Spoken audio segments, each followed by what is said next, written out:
Hello বন্ধুরা, কেমন আছো তোমরা সবাই? আশা করি সবাই খুব ভালো আছো, আমিও ভালো আছি। আর তোমাদের সাথে আজকের যে ব্লগটা শেয়ার করছি সেটা হচ্ছে কি বেশ কিছু মাস আগের কয়েকটা ব্লগ রয়ে গেছিলো আর তোমাদের সাথে শেয়ার করা হয়নি। কিছু কিছু ক্লিপ নিয়েছিলাম, বাট পুরোপুরি আর লং সেরকম ব্লগের মতন হবে যে সেরকম ভেবেছিলাম করব, বাট সেই পরিস্থিতি আর সুযোগ হয়ে ওঠেনি। মিডিলে অনেক কিছু হয়েছিল। তখন হচ্ছে কি আমরা আলাদা খেতাম, আগের বছর থেকে আমরা আলাদা খাচ্ছিলাম, তোমরা কিছু ব্লগে হয়তো দেখেছিলে। আর এখন তো আমরা আবার একসাথে খাচ্ছি কিছু বিশেষ কারণের জন্য। আমার হচ্ছে গিয়ে যে শ্বশুরমশাই আছে, ওনার কিছু মেডিকেল ইস্যু হয়েছে, তার জন্যে এখন আবার 2-3 মাস ধরে আমরা একসাথে খাচ্ছি। আর এই যে এটা হচ্ছে গিয়ে তখন আমরা আলাদা খেতাম। আর এই যে দেখতে পাচ্ছ আমার ঘর, রান্নাঘরে কি অবস্থা, আর এগুলো কার দয়া হয়েছে বলতে পারবে? বজরংবলির দয়ায়। মানে হনুমান ঢুকে গিয়েছিল ওরকম, মানে দুপুরবেলা খাওয়া দাওয়া করে সোনাকে খাইয়ে দিয়ে আমি নিচে বাথরুম করতে যাই, আর সোনাকে নিয়ে যাই যেহেতু ঘরে উপরে রেখে যাব একা, তারপরে এসে ঘুমাই ওকে নিয়ে। তো নিচে গেছি, দরজাটা দিয়ে যাওয়া হয়নি। আর কি করে বুঝবো হনুমান ঢুকবে? কোনো দিন ঢোকে না। আর হনুমান ঢুকে সব আমার তছনছ করে দিয়েছিল, একদম দেখলে ছোলা ফোলা ফেলে দিয়েছিল। যে কটা রান্নাঘরে পড়েছিল আমি তুলে ধুয়ে ঠুয়ে শুকিয়ে আবার রেখেছিলাম।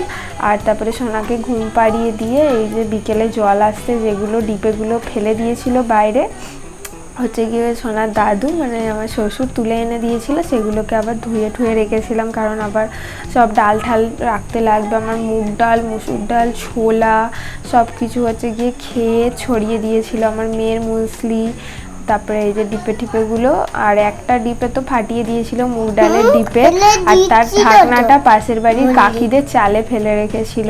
আমি ডিপেগুলো ধুয়ে নিয়ে জল ভরে নিচ্ছিলাম। দেখতে পাচ্ছ ওপরেও কত স্পিডে জল ওঠে, কোনো রকম কোনো মোটর ছাড়াই এমনি পাইপে।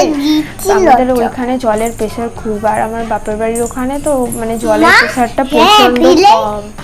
আর এই যে বাইরেতে মুসলি ফেলে রেখে দিয়েছে, আর এই যে পাইপটা এত স্পিডে জল আসছে, আমি রেখে চলে যাচ্ছিলাম বাইরে দেখাতে, যে তারপরে মাথায় এলো যে এক্ষুনি গামলাটা ভরে গিয়ে সারা রান্নাঘরে জল ভর্তি হয়ে যাবে। বেশ কয়েকবার আমার সাথে এরকম হয়েছে এই ভুলটা, মানে বেসিন থেকে জল উপচে পড়ে গেছে অনেক সময় ওরকম ড্রামে বা গামলায় দিয়ে ভুলে গেছি, জল পড়ে সারা রান্নাঘর ভেসে গেছে। আর এই যে এইখানটা তো মুসলি খেয়েছে হনুমান আর চারিদিকে ছড়িয়েছে। আর এই মুসলিটা না হচ্ছে কি একটু মধু দেওয়া ছিল, তো প্রচণ্ড মিষ্টি মিষ্টি, তো পিঁপড়ে হচ্ছে খুব, তার জন্য একটু জল দিয়ে দিচ্ছি যাতে এটা ধুয়ে যায় ওদিকে, আর নইলে প্রচণ্ড আরও পিঁপড়ে ঠিপড়ে হবে। আর দেখবে ওই দিকটাতে দেখাচ্ছি তোমাদেরকে, ওই পাশের বাড়ি খাকিদের চালে এখন আমার মুগ ডালের ডিপের ঢাকনাটা পড়ে আছে, আর ওই ডিপেটা হচ্ছে গিয়ে ফাটিয়ে ফেলেছে। ওটা হচ্ছে যেদিকে আমাদের কল খুলতে যাই, কলের যে মানে মেন পাইপের লাইন করা, ওই দিকটাতে ফেলে রেখেছে। আমি নিচে গিয়ে দেখলাম, এই দেখো চালেতে মুগ ডাল পড়ে আছে চারিদিকে, আর ওই যে ডিপের ঢাকনাটা দেখতে পাচ্ছ। আমার জল ঠল ভরা হয়ে গেছে, তারপরে সোনাও উঠে পড়েছে। ওই যে ওকে গেঞ্জি টেঞ্জি সারিয়ে দিয়েছিলাম, ও তো টয়লেট করে ফেলে ঘুম থেকে উঠলে, তো গেঞ্জি ফেঞ্জি পাল্টে দিয়েছি। গেঞ্জি পরে শুয়েছিল না, এমনিতে প্যান্ট পরেছিল, তো সেগুলো ছাড়িয়ে ভালো করে গেঞ্জি প্যান্ট পরিয়ে কাজল টাজল পরিয়ে দিয়েছি। আর এই যে এখন তরকারি মুড়ি খাওয়াচ্ছি পাগলিটাকে ঘুরে ঘুরে। ও ঘরে বসে খাবে না, ও দিদি এসেছে, এদিক ওদিক দৌড়ে বেড়াচ্ছে, তো ঘুরে ঘুরেই খাওয়াচ্ছি, কী আর করব।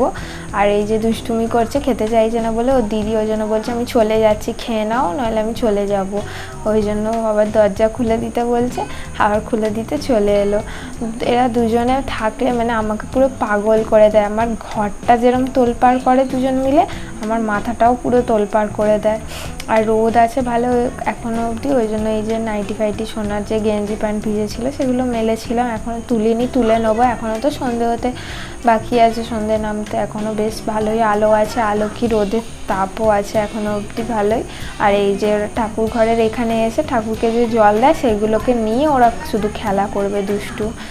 আর এখন এই যে সন্ধে ঠন্ধে দিয়ে তারপরে এসেছি, যে বাজার ছিল আনাজ বাজার সেগুলো সব গুছিয়ে চুবড়িতে রাখলাম। তারপরে হচ্ছে গিয়ে এখন আমি কালকের জন্য সকালের জন্য তোমাদের দাদাভাই টিফিন নিয়ে যায়, তো চেষ্টা করি এক এক সময়, মানে সব সময় হয়ে ওঠে না আর ভালোও লাগে না সব সময়, তো আনাজ কেটে রাখছি কাল সকালের জন্য যাতে তাড়াতাড়ি রান্না করতে সুবিধা। আর এই যে আমার শ্বশুর ফুচকা এনে দিয়েছে, তো ওটাই এখন খাবো আর ফুচকাটা, আর ওইগুলো সব কেটে রাখছি। ফুচকাটা দেখে খালি লোভ হচ্ছে, ওই জন্য আর সামলাতে পারিনি, কাটাকুটি ছেড়ে দিয়ে আগে ফুচকাটাই খেতে বসে পড়েছি। আর এখন তো এই যে ভিডিওটা বললাম না বেশ কিছু মাস আগের, এটা হচ্ছে গিয়ে ভোটের সময়কার ভিডিও। এই ক্লিপগুলো দেখে আমার মনে পড়লো, কারণ ইলেকশনের জন্য তখন কয়েকদিন 3-4 দিন তোমাদের দাদাভাই হচ্ছে গিয়ে অফিস থেকে তাড়াতাড়ি চলে আসছিলো। তো এরকমই একদিন ছিল, বলেছিল তাড়াতাড়ি চলে আসবো, আর তাড়াতাড়ি চলে এসে ওই জন্য আমি আর রাতের খাবার আমি করিনি। তোমাদের দাদাভাই এসে আমাদেরকে নিয়ে গেছিলো একবার মায়ের ওখানে। মায়ের ওখান থেকে এসে এখন অনেকটা রাত হয়ে গেছিলো, এই যে যখন মোগলাই বানাচ্ছিল। আর সেদিন রাতে মোগলাইটা খুব সুন্দর বানিয়েছিল তোমাদের দাদাভাই, বাট হলে কি হবে, অত রাতে মোগলাই খেয়েছিলাম তো আমার মানে শরীরটা খারাপ হয়ে গেছিলো। পরের দিন আমার প্রচণ্ড বমি হচ্ছিল, মানে ইনডাইজেশন হয়ে গেছিলো, হজম হয়নি, কোনো প্রবলেম হয়েছিল, তো শরীরটা ভীষণ খারাপ হয়ে গেছিলো। আর এই যে মোগলাই করেছিল অনেকগুলো, আর নষ্টও হয়ে গেছিলো পরের দিন অনেকগুলো, খেতেও পারিনি। তোমাদের দাদাভাই করেছে গন্ধে খেতে পারিনি, আর সোনা তো একটা খেয়েছিল, আমিও একটার বেশি একটু খেয়ে নিয়েছিলাম চাপ করে, ভালো লাগছিল না, তাও বানিয়েছিল এত কষ্ট করে। তো চলো ভিডিওটাও এন্ড করছি এখানে, দেখা হবে আবার পরে।